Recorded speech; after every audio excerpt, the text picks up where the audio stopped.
really tough, and it works brilliantly for holding the house up. It is made with egg white and icing sugar just mixed together. So the first thing you've got to do is separate your egg.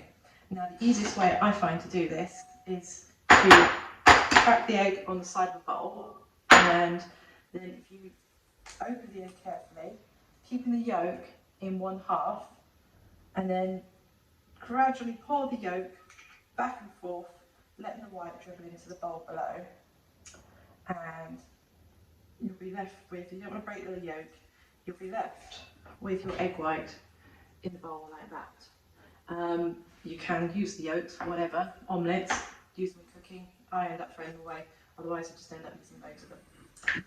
So once you've done that, for the gingerbread house you will probably need 1 or 2 egg whites, depends on how much icing you end up using. So you're going to stick that in a bigger bowl, like that. There we go. And I've got my icing sugar here ready to go. That's quite a lot of icing sugar, you won't need that much. You probably need around about 200, 250 grams per egg white, roughly that ratio. If you are lucky enough, the supermarkets do sell royal icing mix, which is wonderful because all you need to do is mix a bit of water with it and it's ready to go. There seems to be a bit of a rush on it in the supermarkets at the moment, so it's quite tough to come by, but if you can get hold of that, then it's quite a good idea to get that and use that instead. But otherwise this way works brilliantly. So you've got your fresh egg white in the bowl, you've got your icing sugar, and what you need to do is just mix a little bit of the icing sugar in like that. Just mix a few spoonfuls in your egg white. Now what we're looking for is a consistency called soft peak consistency, which basically means when you touch it with a spoon and pull it back up, it will hold its shape but the peak will flop over. It's a bit like toothpaste consistency if you want a different analogy, and that's about the right thickness that you need for piping and for sticking your gingerbread together. So I'm just going to mix that around a bit more.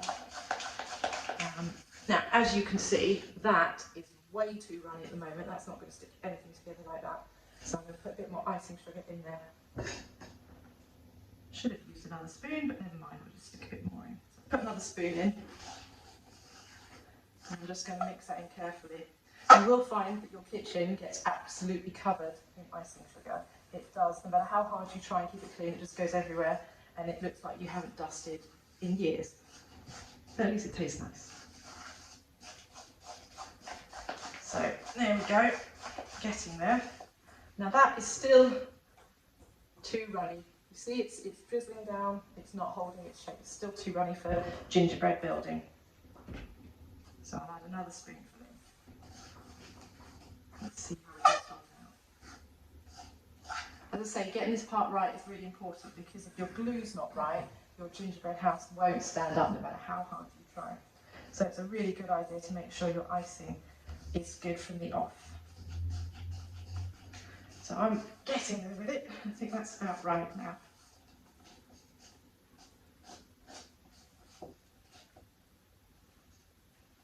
There we go, that's more like the consistency that you want. Slightly runnier than sort of toothpaste consistency. You see how if I lift it up, it flops over, but it's more or less holding its shape. So I might put a tiny bit more in there, and then I think we're good to go. Let's just see how we get on. So it's getting quite stiff now to mix. Who says you need a gym and you can mix royal icing? Get your upper body workout in for the day.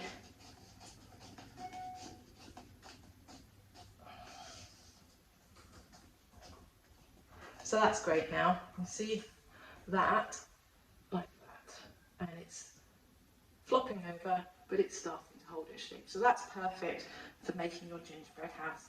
As I say, you probably need about 2 eggs and between 250 and 500 grams of icing sugar to stick one of these gingerbread houses together. So once you've made your royal icing, if you're not going to use it straight away, put a damp tea towel over the top of the bowl to stop it from drying over because it will start to crust over quite quickly. If you are going to use it straight away, then you can pop it in the piping bag and off we go. And I'll see you in the next video for when we start to decorate the panels.